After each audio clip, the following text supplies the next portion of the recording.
하나님께 영광의 박수를 해드리겠습니다. 귀한 찬양 감사를 드립니다. 우리가 매일 새벽마다 또 그리고 수요일마다 지금 사무엘상 말씀을 계속해서 살펴보고 있습니다. 여러분, 하나님께서 다윗을 이스라엘 왕으로 기름 부어 세우셨습니다. 사무엘 선지자를 통해서 그렇게 택하셨고 부르셨죠.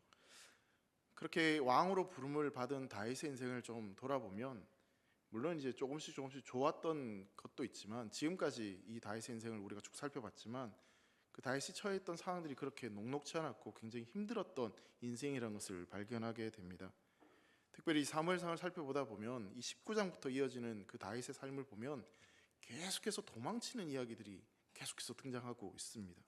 계속 도망치고 그렇게 비참한 삶을 계속해서 이어져 가는 삶을 사는 것이죠.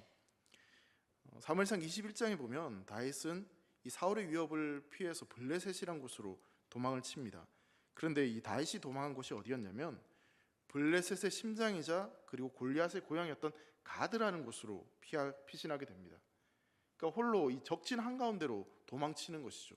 이 도망치더라도 하필 어떻게 블레셋 그리고 골리앗의 고향 거기로 도망치는지 사실 좀 이해가 되진 않지만, 근데 좀 짐작하는 것은 이 사울보다 차라리 원수인 나라에 도망치는 것이 그래도 안전하겠다라고 생각을 한 것인지 그렇게 도망치는 이 다윗의 모습을 보게 됩니다. 블레셋으로 도망을 쳤지만 블레셋 사람들이 다윗을 좋아할 리도 없고 다윗을 보호해 줄 리도 없었을 것입니다. 당연히 블레셋 사람들은 다윗을 알아보았고 다윗을 경계하기 시작했죠. 그래서 여러분, 사무엘상 21장 13절 말씀 보면요, 다윗이 살기 위해서 미친 짓을 합니다. 그들 앞에서 그의 행동을 변하여 미친 채 하고 대문짝에 그적거리며 침을 수염에 흘리매, 일부러 이런 행동들을 했다는 거예요. 그러니까 살기 위해서 이렇게 할 정도로 굉장히 비참한 인생을 살아가는 것이죠.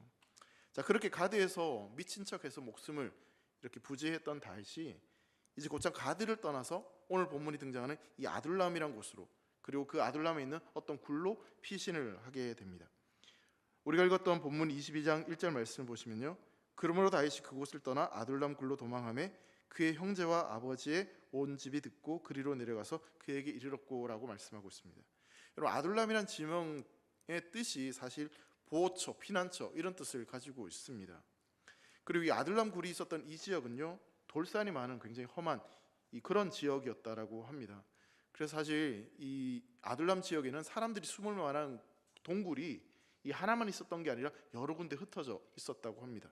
그래서 이 아둘람 지역에 가서 지금 이게 다윗이 피신한 동굴입니다 하면 그 아닐 수도 있는 거죠. 정확히 어느 동굴인지는 알 수는 없는 겁니다. 여러분, 그런데 당시에 굴은 이 두 가지 정도의 용도로 사용되어졌습니다. 첫 번째로 굴이라는 곳은요, 이 이스라엘 나라에서 죽은 시체를 매장하는 곳이 바로 굴이었습니다. 이스라엘은 지금도 우리처럼 어떤 이 땅을 파서 시신을 매장하는 게 아니라 이 굴에 시신을 넣어서 그렇게 매장을 하죠.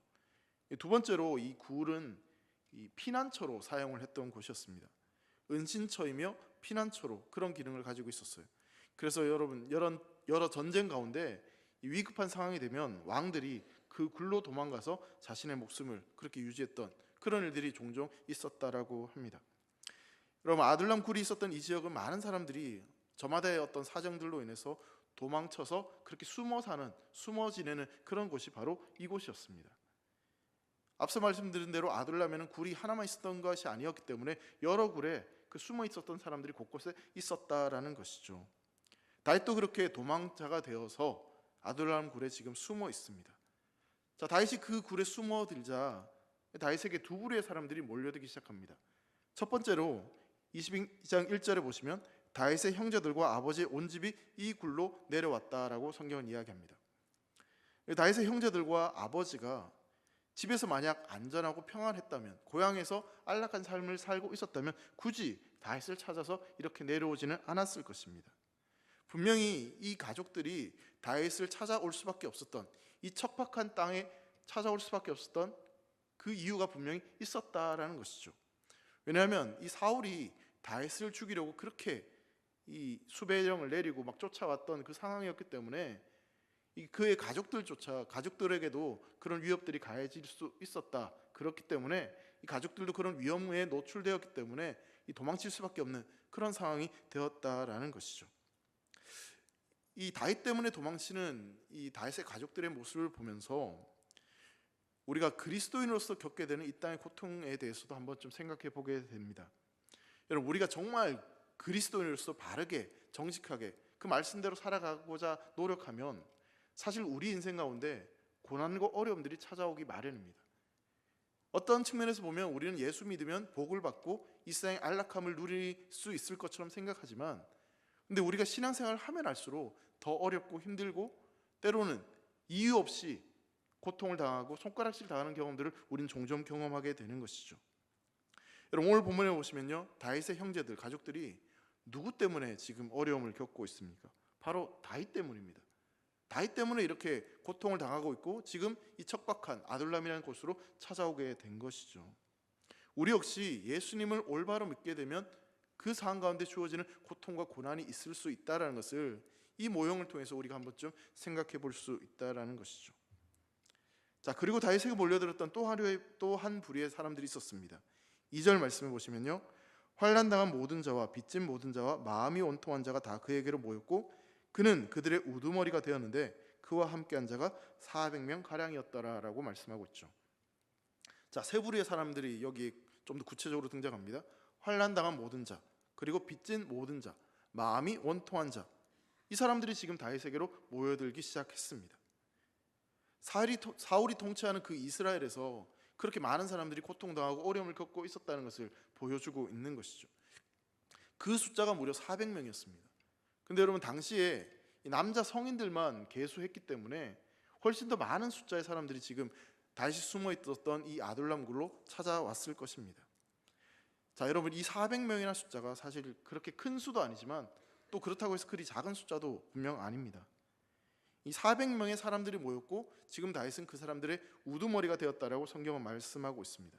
그렇다면 이 다윗 입장에서는 이 혼자 있을 때보다는 400명이 내 편이 되었으니 또 나한테 모여들었으니까 뭔가를 한번 해볼 수 있을 만한, 그 사울을 향해서 한번 맞서 볼 수 있지 않을까, 그런 생각을 할 정도, 그 정도의 사람들이 모여들었다고도 볼 수 있겠죠. 자, 여러분, 가족과 형제들이 가장 먼저 모여들었고요, 그리고 환난당한 모든 자, 빚진 모든 자, 마음이 원통한 자. 여러분, 이 사람들이 몇 명 모여들었다고요? 400명입니다. 400명이 다윗이 숨어있던 아둘람 굴로 모여들었습니다. 자, 그런데 한번 곰곰이 생각해 보시죠. 다윗의 가족들과 이 400명은 사실 엄밀히 이야기하자면 다윗에게 뭔가 힘이 되거나 다윗에게 뭔가 유익이 될 만한 그런 사람들은 결코 아니었습니다. 한쪽은요, 다윗이 돌봐야 되고 그리고 책임져야 될 가족들이었어요. 여러분, 이 가족들 입장에서 생각해 보면 다윗이 얼마나 좀 원망스러웠겠습니까? 다윗을 응원하기보다는 원망했을 가능성이 사실 큰 것이죠. 왜냐하면 다윗 때문에 겪지 않아야 될 그 고통을 지금 겪고 있는 것이고, 다윗 때문에 지금 사울로부터 어려움을 당해서 고향을 떠나서 지금 이 척박한 땅으로 찾아온 것이기 때문에, 물론 성경에 안 나와 있지만 다윗에게 어떤 불편한 마음들, 원망스러운 마음들을 표현했을 수도 있겠다라는 것이죠. 또 다른 한쪽은 말 그대로 환난을 피해서 도망친 자들입니다. 빚을 못 갚아서 도망친 사람들이었고요, 억울한 일을 당했지만 그걸 해결할 만한 능력이 없던 사람들이었어요. 마음의 상처와 분노가 가득한 사람들이 지금 다윗에게로 몰려들었던 것이죠. 즉, 아둘람 굴에 모여들었던 이 사람들은 고통당하는 자들이었고 환난을 피하여 숨어든 사람들이었고, 그리고 현실을 감당하지 못해서 도망치는 그런 도망자들이었습니다. 아둘람이라는 장소 자체가 그런 사람들이 모여들기 너무나 쉬운 장소였다는 것이죠. 그래서 이 400명의 사람들은 다윗을 돕기 위해서, 그래서 다윗을 찾아온 사람들은 아니었다라는 것이죠. 여러분, 이 사람들은요, 자신의 형편을 따라 도망을 쳤습니다. 그래서 아둘람까지 왔는데 그 아둘람에 와서 보니 다윗의 소문을 들었고, 그래서 다윗을 찾아서 이렇게 찾아온 것이죠. 그들이 처음부터 뭔가 다윗과 함께 나라를 세워야 되겠다, 우린 다윗의 군대가 되어서 이스라엘 다시 한번 회복시켜야 되겠다, 그런 마음을 가지고 그래서 다윗을 찾아온 사람들이 아니었다라는 것입니다. 도망을 치다가 숨을 곳을 찾다가 그러다가 지금 다윗에게 찾아온 것이죠. 그래서 여러분, 다윗과 함께한 이 400명의 사람들은 사실은 이 다윗에게 도움이 되는 그런 존재라기보다는 오히려 짐이 될 수도 있는, 그리고 부담이 될 수 있는 그런 사람들이었다라는 것입니다. 다윗의 입장에서 본다면 자신을 찾아왔던 이 400명 때문에 오히려 이 사울에게 더 미움을 받을 수도 있고 사울에게 더 큰 오해를 받을 수 있는, 곤란함에 처할 수 있는 그런 상황이었다라는 것입니다. 그리고 여러분, 다윗 입장에서 본다면 다윗도 지금 도망자 신세입니다. 목숨을 부지하기 위해서 미친 척했던, 그렇게 해서라도 살아남아야 되는 그런 삶이었습니다. 그리고 사울을 피해서 지금 굴에 피신한 상태였고요. 다윗이 지금 누군가를 거두고 그들을 보살필 만한 그런 상황들이 절대 아니었다라는 것이죠. 다윗은 지금 그렇게 거칠고 황량한 굴로 숨어들었고, 그리고 그곳에서 이 400여 명의 비참한 사람들을 만나게 되었습니다. 그런데 여러분, 다윗을 찾아온 사람들을 내치거나 그 연약하고 비참한 사람들을 모른 채 하지 않았습니다. 여러분, 예수님께로 모여든 자들도 신약 성경에 보면 나오고 있습니다. 근데 그 예수님께로 나온 사람들을 가만히 생각해 보면 오늘 본문에 등장하는 이 아들람 굴에 나왔던 사람들과 비슷한 사람이었다는 것을 발견하게 됩니다. 그럼 마가복음 1장 32절과 33절 말씀은요, 저물어 해질 때 모든 병자와 귀신 들린 자를 예수께 데려오니 온 동네가 그 문 앞에 모였더라라고 말씀하고 있습니다. 그럼 사복음서를 보면요, 예수님께서 찾아가셨고 예수님께 나와왔던 사람들을 살펴보면 예수님께 나오고 예수님 찾아가셨던 그 모든 사람들은 병든 자들, 아픈 자들, 가난한 자들, 어려움 당하는 자들, 즉 아들람굴에 모여들었던 그런 상태에 있었던 그런 사람들과 비슷한 사람들이 예수님께서 찾으셨고 부르셨다는 것을 발견하게 됩니다. 모든 병든 자와 귀신 들린 자들이 예수님께 나와왔습니다. 나병 환자도 있었고요, 걷지 못한 사람도 있었고, 보지 못하는 사람, 말 못하는 사람들이 있었습니다. 더러운 세리도 있었고, 부정한 여인도 있었고요, 이방인도 있었습니다. 사람 당시에는 사람 대접받지 못했던 그런 어린아이들도 예수님께로 나아왔습니다. 가난한 자, 아픈 자, 고통당하는 자, 그들이 바로 예수님께서 찾으셨고 예수님 앞에 나온 사람들이었습니다. 그 사람들은 겉으로 본다면 예수님께 그리 도움이 될 만한 사람이 결코 아니었죠. 그런데 예수님은 그들을 모른 채 하지 않으시고 먼저 찾아가시고 그들을 불러주셨습니다. 또 한 가지, 그 고린도전서 말씀을 좀 보려고 하는데요, 고린도전서 1장 26절에서 28절 말씀 보면 이 바울이 고린도 교회를 향해서 이 교회로 부르심을 받은 사람들이 어떤 사람이었는지 이렇게 표현을 하고 있습니다. 26절, 27절, 28절 말씀을 우리 같이 한번 읽어보도록 하겠습니다. 시작. 형제들아, 너희를 부르심을 따라 육체를 따라 지혜로운 자가 많지 아니하며 능한 자가 많지 아니하며 문벌 좋은 자가 많지 아니하도다. 그러나 하나님께서 세상의 미련한 것들을 택하사 지혜 있는 자들을 부끄럽게 하려 하시고 세상의 약한 것들을 택하사 강한 것들을 부끄럽게 하려 하시며 하나님께서 세상의 천한 것들과 멸시받는 것들과 없는 것들을 택하사 있는 것들을 폐하려 하시나니.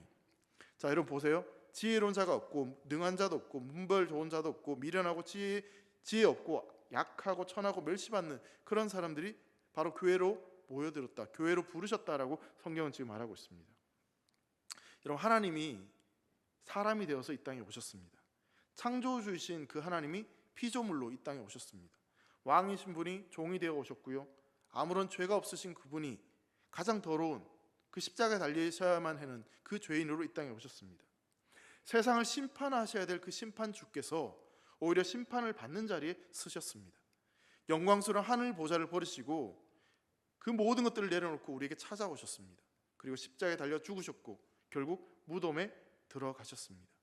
여러분, 그렇게 예수님께서 이 땅에 오셔서 십자가에 죽으시고 무덤에 들어가셔서 그리고 부활하셔서 아둘람굴에 숨었던 400명의 사람들이 다윗을 만났듯이 그렇게 낮아지신 예수님께서 지금 우리를 만나주셨고 우리를 불러주셨습니다. 고통당하고 절망스럽고 그리고 아픔과 어려움 가운데 있었던 우리 인생에 주님께서 찾아오셨습니다. 우리의 힘으로 해결할 수 없었던 그 죄악의 문제를 해결하기 위해서 주님께서 우리에게 찾아오셨다는 것이죠. 주님이 우리를 부르셨기 때문에, 우리를 찾아오셨기 때문에 우리가 그분 앞에 나아갈 수 있게 된 것입니다. 그분이 우리를 고치시고 회복시키시고 우리의 죄를 사해 주셨습니다. 그렇게 은혜를 받은 자들이 모인 사람들이 바로 교회입니다. 그게 바로 저와 우리 아니겠습니까? 고린도 교회에 그렇게 불림받은 그 사람들이 바로 우리라는 사실입니다. 예수님께서 그렇게 낮아지셔서 우리에게 찾아와 주셔서 그렇게 우리를 불러주셨다는 사실입니다. 여러분, 아둘람굴에 모여든 사람들이 바로 예수님께 나와왔던 사람들과 같은 사람이었고요, 그리고 고린도전서에 기록되어 있는 사람들과 똑같은 사람이었습니다. 아둘람 굴에 모인 이 400명의 사람들은 바로 주님께서 부르시는 교회의 모습과 너무나 비슷하다는 사실입니다. 아둘람 굴에 있었던 사람 가운데 지혜로운 자, 능한 자, 문벌이 좋은 자, 가문이 좋은 자, 그래서 다윗에게 유익이 될 만한 사람들은 없었습니다. 오히려 그들은 미련하고 악하고 천하고 멸시받아 도망치는 그런 사람들이었습니다. 겉으로 볼 때, 세상적으로 볼 때 자랑할 만한 것이 아무것도 없는 사람들이었죠. 그 사람들이 400명이 모여든 겁니다. 사랑하는 성도 여러분, 우리 삶 가운데 실제로 이 다윗과 같은, 아니면 아둘람 굴에 모여든 이 400명처럼 그런 큰 고통과 괴로움과 어려움 가운데 살아가는 그런 성도님들도 분명 계십니다. 말할 수 없는 슬픔과 고통을 경험하며 그 누구에게도 말 못할 그런 사정들을 가지고 계신 분들이 분명 있습니다. 근데 또 한편으로 보면 학벌도 괜찮고 경제적으로도 괜찮고 어떤 지위도 있고 그리고 육체도 건강한 그런 분들도 함께 교회로 우리가 구성되어져 있습니다. 그래서 다른 사람들이 보기에도 자기 스스로도 나는 아둘람 굴에 모인 사람들과는 좀 다른 사람이야 라고 느끼는 그런 분들도 계실지 모르겠습니다. 그렇지만 성도 여러분, 겉으로 보이는 것이 전부 다가 아니죠. 물질적으로 괜찮고 세상의 지위가 높고 뭔가 세상적인 관점으로는 나한테 아무런 문제가 없는 것처럼 그렇게 보여지지만, 여러분, 이 땅에 살아가는 모든 인생은요, 고통이 있고 아픔이 있고 어려움이 있습니다. 진짜 고통, 진짜 비참함의 본질이 무엇인지 아십니까? 그것은 바로 죄입니다. 그 죄의 문제를 해결할 수 있는 사람은 아무도 없습니다. 자기가 인정하든 인정하지 않든 이 땅을 살아가는 모든 인생들은 그 죄의 문제로 인해서 비참하고 고통스러운 인생을 살아가고 있습니다. 아무리 부하고 아무리 높은 자리에 오르고 아무리 건강해도 죄의 문제를 해결하지 못하고 하나님을 부인해서 참된 기쁨과 그 영생의 기쁨을 누리지 못한다면, 그리고 하나님 말씀을 듣지 못하고 그 말씀을 따르지 않고 살아간다면, 그 사람이 아무리 부해 보이고 아무리 강해 보이고 아무리 높은 자리에 있다 할지라도 실상 그 사람은 가장 가난한 자고 가장 비참한 자고 가장 미련한 인생입니다. 그렇다면 이 땅에 살아가는 모든 인생들은 어쩌면 이 아둘람 굴에 모여든 400명과 똑같은 입장에 놓여진 사람이라고 말씀드릴 수 있는 것이죠. 아둘람 굴에 모여든 사람들이 피할 곳이 필요했던 것처럼 우리에게도 그렇게 피할 곳이 필요하고 우리를 지키고 우리를 보호해줄 다윗과 같은 그런 존재가 우리에게 필요하다는 사실입니다. 겉으로 보일 때는 아무런 문제가 없어 보이지만 저마다의 고통과 아픔들이 우리 안에 있기 때문에, 그리고 우리 스스로 해결할 수 없는 그 죄의 문제, 그 고통이 우리 안에 있기 때문에 그것을 해결하고 그것을 도와줄 수 있는 바로 그분이 우리에게 필요하다는 사실입니다. 아둘람 굴에 숨어들었던 그 사람들과 우린 별반 다를 것이 없고, 예수님께 나와왔던 사람들과 별반 다를 것이 없고, 또한 고린도 교회로 부름받았던 그 사람들과 우린 별로 다를 차이가 없는 그런 존재들입니다.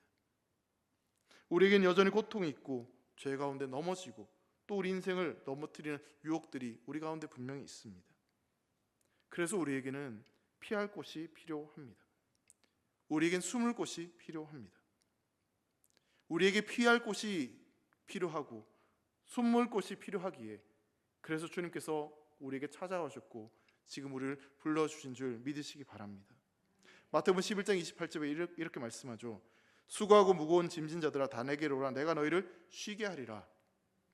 주님은 우리를 찾아오셔서 나에게 피하라고, 나에게 숨으라고 우리를 부르십니다. 주님이 우리를 그 은혜의 동굴로, 지금 아둘람 굴로 우리를 부르신다는 사실입니다.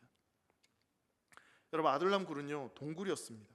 사방이 막혀 있고 어두컴컴하고 축축한 그런 곳이었습니다. 그런데 그 아둘람 굴에서 회복의 역사가 시작됩니다. 동굴 같고 미래가 보이지 않는 것 같지만 주께서 우리를 부르셔서 그곳에서 쉬게 하시고 또 그것을 회복시키시고 또 그것을 새 힘을 주시고 하나님께서 함께 하심으로 그곳에서 다시 새롭게 살도록 우리를 인도하신다는 사실입니다. 주님께서 우리를 부르셔서 그렇게 우리를 변화시키시고 새롭게 하시는 은혜가 우리에게 깨달아지고 그런 은혜들이 경험되어지기를 간절히 소망합니다. 그렇게 우리에게 은혜를 주셔서 아둘람 굴로 부르시고 난 뒤에, 그렇다면 그 뒤에 우리를 어떻게 사용하실까요? 여러분, 주님께서는 우리를 부르시고요 우리를 회복시키셔서 결국 우리에게 하나님 나라를 세워가는 그 역사를 맡겨주십니다. 오늘 부분에 그러한 내용이 정확하게 기록되어져 있습니다. 자, 여러분, 이제 3절부터 4절까지 말씀 보시면요, 다윗과 다윗의 가족이 이제 그 아둘람 굴에서 떠나서 요단 동편 모압 땅으로 가게 됩니다. 3절과 4절입니다. 다윗이 거기서 모압 미스베로 가서 모압 왕에게 이르되 하나님이 나를 위하여 어떻게 하실지를 내가 알기까지 나의 부모가 나와서 당신들과 함께 있게 하기를 청하나이다 하고 부모를 인도하여 모압 왕 앞에 나아갔더니 그들은 다윗이 요새에 있을 동안에 모압 왕과 함께 있었더라라고 말씀하고 있죠. 아둘람굴에 있다가 지금 이제 모압 땅으로 가게 됩니다. 여러분, 이스라엘 중심으로 서쪽에는 블레셋이 있었고 동쪽에는 모압이 있었습니다. 근데 이 두 나라가 다 이스라엘을 괴롭히는 나라였어요. 그러니까 이스라엘 입장에서는 원수지간이한 거죠. 그러니까 그쪽 나라에도 이스라엘이 원수지간이고 이스라엘 입장에서도 모압이 원수지간이 그런 나라입니다. 특별히 사울은 모압과 계속해서 전쟁을 치르고 있었습니다. 이 사울과 전쟁이 계속되었기 때문에 모압 사람들 입장에서는 이스라엘 사람들을 결코 환영하거나 좋아할 수 없는 상황이죠. 원수지간이니까요. 근데 여러분, 다윗이 지금 어디로 가고 있습니까? 어디로 갔다고 이야기합니까? 모압으로 그의 가족들을 데리고 갔고 그것도 모압 왕을 만나서 부탁을 했다라고 성경은 이야기하고 있습니다. 자, 원수의 나라인데 다윗이 지금 모압 왕을 만나가지고 자기 부모를 좀 잘 부탁한다, 돌봐달라고 이야기를 하고 있는 것이죠. 그럼 어떻게 이 일이 가능했겠습니까? 상식적으로 이해가 되지 않는 부분이죠. 블레셋도 그렇고 모압도 원수였습니다. 그래서 여러분, 블레셋에 피할 때는 다윗이 목숨을 부지하기 위해서 무슨 짓을 했다고 말씀드렸습니까? 미친 척 했다고 그랬습니다. 미친 척을 해야지만 살아남을 수 있는 그런 상황이었던 거죠. 근데 지금 모압에 와서는 너무나 당당하게 우리 부모님을 좀 보호해달라, 하나님이 어떻게 하실지 모르겠으니 좀 지켜봐달라, 그렇게 지금 부탁을 하고 있는 겁니다. 그럼 어떻게 이런 일들이 가능했던 것일까? 여러분, 이것은요 한 사람 때문에 가능했던 일입니다. 어떤 사람이냐면 어쩌면 이 아둘람굴에 모여들었던 사람보다 더 비참하고 더 아프고 더 힘들었던 그 삶을 살았던 그 한 사람 때문에 지금 모압으로 왔던 이 다윗 가족들이 구원을 받고 보호를 받을 수 있었던 것입니다. 그 사람이 누구냐면 다윗보다 먼저 약 100여 년 전에 이 아둘람굴에 모였던 사람들과 비슷한 그런 비참한 상황을 겪었던 한 여인, 한 사람 때문에 이런 일이 가능했던 것이죠. 바로 룻입니다. 여러분, 룻이 어느 지역 출신이냐면요, 룻은 모압 출신이었어요. 룻기 1장 4절 말씀 이렇게 말씀합니다. 그들은 모압 여자 중에서 그들의 아내를 맞이하였는데 하나의 이름은 오르바요, 하나의 이름은 뭐라고요?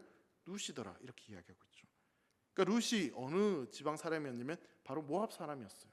근데 모압 사람이었던 룻의 인생이 어떻게 됩니까? 남편이 죽죠. 자식도 없고요. 이 먹을 양식이 다 떨어져서 결국 홀로 된 시어머니를 모시고 다시 돌아오게 됩니다. 근데 돌아왔더니 이방 여인이라고 차별받고 멸시받고 그렇게 큰 어려움을 당하는 그런 상황들이 되었습니다. 그 마음의 원통함과 슬픔, 그렇게 아픔들이 가득 찬 그런 한 여인이었습니다. 근데 그녀가 하나님께로 피하며 그렇게 하나님께로 숨어들었습니다. 시어머니를 복양하기 위해서 보리 이삭을 줍다가 나오미의 먼 직접벌인 이 보아스와 결혼을 하게 되죠. 그리고 그 둘 사이에 아들이 태어나게 됩니다. 근데 그 아들의 이름이 누구냐면 오벳입니다. 근데 이 오벳이 누구냐면 다윗의 할아버지입니다. 즉 룻은 다윗의 증조 할머니가 되는 거죠. 룻기 4장 22절 말씀에 이렇게 말씀합니다. 오벳은 이새를 낳고 이새는 누굴 낳았다고요? 다윗을 낳았더라. 여러분, 지금 이 모압 여인이었던 룻으로 말미암아 지금 다윗의 집안이 모압과 인척 관계가 지금 되는 겁니다. 지금 룻 이후 100여 년이 지난 이 시점에 다윗의 집이 지금 그래서 모압 땅에 가서 이 도움을 청할 수 있었고 그 모압에서 보호를 받을 수 있게 된 것입니다. 사실 혈통을 중시하는 이스라엘 민족에게 이 족보는, 이 내용은 결코 환영받지 못하는 이야기입니다. 근데 그런 이방 여인 룻 때문에 지금 다윗의 집이 모압에 머물게 되었고 보호를 받게 된 것이죠. 약하고 멸시받던 그 룻을 하나님께서 택하셔서 그 어떤 왕도, 그 어떤 군사도, 그 어떤 용사도 보호하지 못했던 다윗과 그 다윗 집안을 보호하고 구원하는 일에 그 일을 지금 하고 계시는 겁니다. 여러분, 우리가 아둘람굴에 있던 사람들과 사실 같은 상황에 놓여진 사람들입니다. 우리가 예수님 앞에 나왔던 그런 사람들과 같습니다. 그리고 고린도 교회 성도들과 우린 같습니다. 하지만 그런 우리를 주님께서는 부르셨고요, 그리고 우리를 구원하시고 우리를 회복시키셔서 우리를 통하여서 또 다른 구원의 길을, 또 다른 하나님의 나라의 역사를 이루어 가시고자 하십니다. 하나님께서 그 비참하고 연약했던 룻을 통해서 이러한 역사들을 이루어 가셨듯이 그리고 그 아둘람굴에 모였던 400명을 통해서 다윗의 왕조를 이루어 가셨듯이 하나님은 지금 연약하고 보잘것없는 우리를 부르셔서 그 하나님 나라의 일을 맡기시고 또 그 역사를 이루어가기를 원하신다는 사실입니다. 룻을 통해서 다윗을 구원하신 것처럼 400명의 아둘람굴에 모여들었던 이들이 다윗의 왕국을 세우는 그런 동력자가 되었던 것처럼 약한 저와 우리를 통하여서 하나님 우리를 구원하시고 우리를 회복시키셔서 그 구원의 역사를 결국 이루어가고자 하신다는 사실입니다. 그렇게 여러분 그 하나님의 능력을 기대하시고 그분의 부르심에 순종할 수 있는 저와 여러분 되시기를 간절히 소망합니다. 우리의 능력이 있고 우리의 특별함 때문에 그렇게 된 것이 아니기에, 그렇다면 여러분 우리가 자랑할 수 있는 것은요 오직 예수님밖에 없습니다. 고린도전서 1장 30절과 31절에 바울이 이렇게 고백을 합니다. 너희는 하나님으로부터 나서 그리스도 예수 안에 있고 예수는 하나님으로부터 나와서 우리에게 지혜와 의로움과 거룩함과 구원함이 되셨으니 기록된 바 자랑하는 자는 주 안에서 자랑하라 함과 같게 하려 함이라. 우리는 하나님으로부터 나서 예수님 안에 있는 존재라고 말씀하고 있습니다. 그리고 예수님은 하나님부터 나와서 우리에게 지혜와 의로움과 거룩함과 구원함을 우리에게 허락하셨다고 말씀하고 있죠. 여러분 우리는 미련합니다. 우린 지혜롭지 못합니다. 우리에겐 의로움이 없습니다. 근데 그 예수님이 지혜로우시기 때문에 그 지혜로우신 예수님이 우리를 품어주시고 우리를 안아주시고 우리를 불러주셨기 때문에 그렇게 우리는 그 예수님으로 말미암아 그 지혜를 소유하게 되었고 그 의로움을 경험하게 된 것입니다. 하나님께서 예수님 안에 우리를 두셨기 때문에 우리가 그 예수님 안에서 강한 존재가 될 수 있었던 것입니다. 우리가 가진 능력으로는 그 하나님 나라의 역사를 이루어갈 수 없고 교회로 이룰 수도 없고 그 어떤 일도 할 수 없지만 하나님이 우리를 그 예수님 안에 품어주셨고 우리를 불러주셨기 때문에 그분이 지금도 우리와 함께하고 계시기 때문에 우리가 그런 모든 일들을 감당할 수 있게 된 것이죠. 그렇기에 성경은 우리에게 말씀하고 있는 것입니다. 너희를 자랑하지 말고 너희를 통해 역사하신 너희를 인도하신 그 하나님을 자랑하는 그 하나님 나라의 백성으로 하나님 나라를 세워가는 사람으로 살아갈 것에 대해서 말씀하고 있는 것이죠.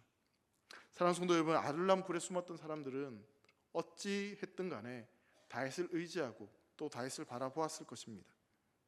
자, 그런데 여러분 우리에게는요 다윗과는 비교할 수 없는 크고 위대하신 우리의 구원자가 되시는 또한 우리의 대장이시며 우리의 왕이 되신 예수님이 우리를 품고 계시고 우리를 부르고 계신다는 사실을 믿으시기 바랍니다. 여러분들의 현실이 이 아둘람굴에 숨어들었던 그 400명처럼 너무나 고통스럽고 너무나 비참한 그런 슬픔과 낙심 가운데 계신 분들이 계십니까? 그런데 여러분 우리 예수님께서 이렇게 말씀하십니다. 심령이 가난한 자가 복되고 애통하는 자가 복되다라고 말씀하셨습니다. 주님 앞에 나아오는 자가 복되다라고 말씀하셨습니다. 그 슬픔과 그 고통이 있는 가운데서도 주님 앞에 나아오는 자가 진짜 복 있는 사람이다라고 말씀하셨습니다.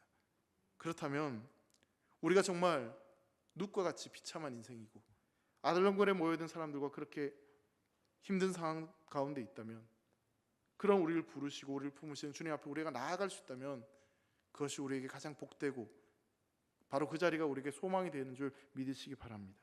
그럼 마지막으로 좀 한 가지만 더 살펴보려고 합니다. 이제 말씀을 보시면요 5절에 보시면 선지자 갓이 등장을 하죠. 갓이 다윗을 향해서 이렇게 말씀합니다. 선지자 갓이 다윗에게 이르되 너는 이 요새에 있지 말고 떠나 유다 땅으로 들어가라. 다윗이 떠나 헤레스풀에 이르니라 라고 말씀합니다. 지금 다윗에게 요새에 머물지 말고 유다 땅으로 가라라고 이야기합니다. 여러분 다윗이 이제 아둘람굴 그 광야를 피해서 그래도 이제 좀 인척 관계에 있는 모압 땅에 와서 요새에 머물고 있습니다. 이제 조금 그래도 평안한 삶을 살아갈 수 있지 않을까 기대할 수 있는 그런 상황이죠. 그렇기에 다시 유다 땅으로 돌아가라는 이 말이 다윗 입장에서는 참 순종하기 어려운 말입니다. 오래도록 그렇게 쫓겨다니다가 이제 겨우 숨 돌릴 만한 그런 안전한 장소를 발견한 것 같은데 근데 갓 선지자가 고향으로 돌아가라, 약속의 땅으로 돌아가라, 하나님의 백성들에게 돌아가라 그렇게 말씀하고 있는 것이죠.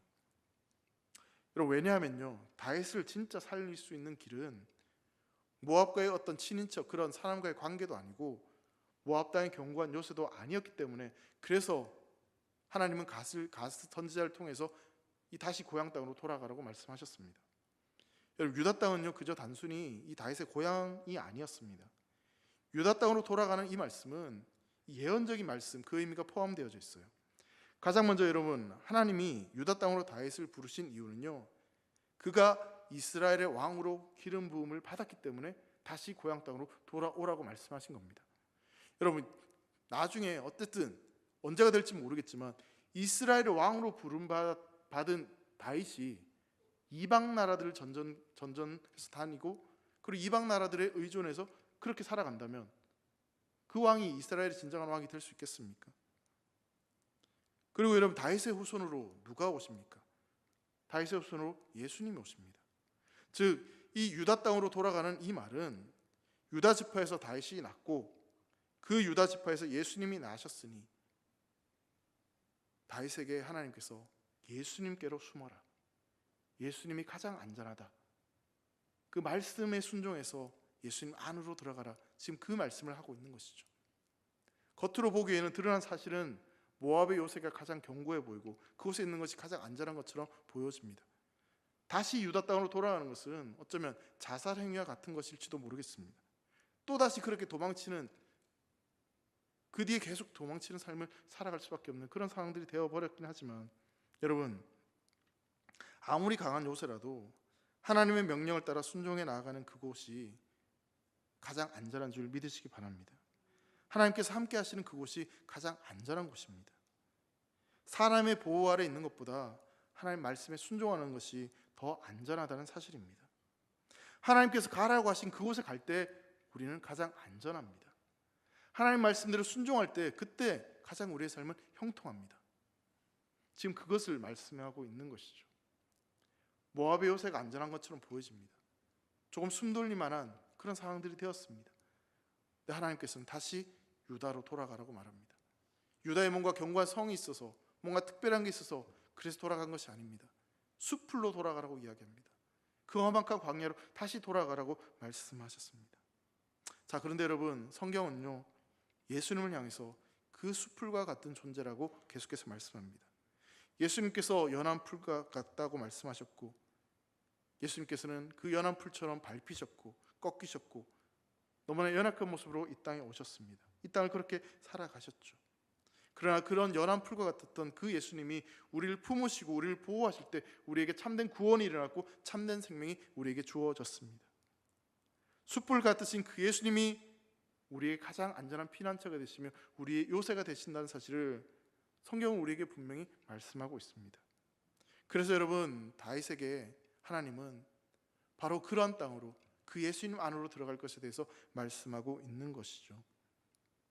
사랑하는 성도 여러분, 우리의 삶도 어쩌면 이 아둘람굴에 숨어들었던 그 400명처럼, 또한 다윗처럼 너무나 비참하고 또 그렇게 어려운 시간들을 보내고 계시는 성도님들이 계실지 모르겠습니다.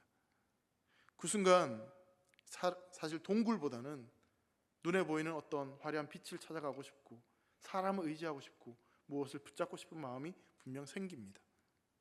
그런데 여러분, 그 아둘람 굴이 바로 하나님이 함께 하셨던 곳이고 그 숲풀이 바로 예수님 품이라면 우린 그곳으로 나아갈 수 있어야 됩니다.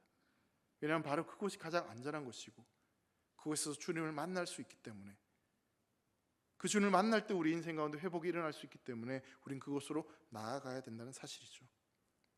다윗이 아둘람 굴에 있었을 때 이런 고백을 합니다. 시편 142편 5절 말씀입니다. 한번 같이 말씀을 읽겠습니다. 시작. 여호와여, 내가 주께 부르시어 말하기를 주는 나의 피난처시요 살아있는 사람들의 땅에서 나의 분기시라 하였나이다. 다윗의 고백이 저와 여러분들의 고백이 되기를 간절히 소망합니다. 아무리 튼튼해도 모압의 요새가, 그 모압의 산성이 우리의 소망이 되어주지 못합니다. 우리를 안전하게 지켜주지 못합니다. 하나님이 함께 하시는 숲풀이, 우리를 품어주시는 그 주님의 품이, 그리고 주님과 함께하는 그 아둘람 굴이 우리에게 가장 안전하고 그곳이 가장 복된 자리인 줄 믿으시기 바랍니다. 그 동굴은 막막하고 캄캄한 동굴이 아니라 주님과 함께함으로 동굴이 아니라 터널이 되는 곳이고 새로운 시작과 회복의 역사를 경험할 수 있는 그런 은혜로운 자리가 될 줄 믿습니다. 지금 여러분들이 계신 자리가 그러한 자리가 되기를 주의 이름으로 축원합니다. 그곳에서 주님을 만나시고 주님을 바라보시고 다른 것을 의지하고 싶은 그 마음들을 다 내려놓고 전적으로 우리 주님만 바라볼 수 있기를 간절히 소망합니다. 그래서 정말 하나님께서 사용하시는 사람, 하나님 나라의 역사를 이루어가는 그런 사람 되기를 모든 성도들 되시기를 주의 이름으로 축원합니다. 기도하겠습니다. 사랑하는 하나님 아버지, 감사합니다. 우리는 참 연약하고 부족하고 또한 가진 것이 너무나 없는 그런 비참한 인생을 살아가는 자들입니다. 그럼에도 불구하고 주님은 우리를 사랑하셔서 우리를 부르시고 우리를 고치시고 회복시키셔서 하나님 나라를 세워가시고자 우리를 불러주신 줄 믿습니다. 그 주님의 부르심 앞에 우리가 순종하게 하시고 우리의 소망을 하나님께 두고 우리의 그 척박하고 어려운 상황 가운데서도 하나님이 함께 하고 계심을 믿고 그곳에서 다시 시작할 수 있는 은혜를 허락하여 주시옵소서. 하나님이 우리를 어떻게 사용하실지 기대하게 하여 주시고 예수님처럼 예수님을 따라감으로 말미암아 예수님이 걸어가셨던 그 길을 우리도 온전히 달려갈 수 있도록 은혜를 베풀어 주시옵소서. 감사드리며 사랑하는 예수님의 이름으로 기도합니다. 아멘.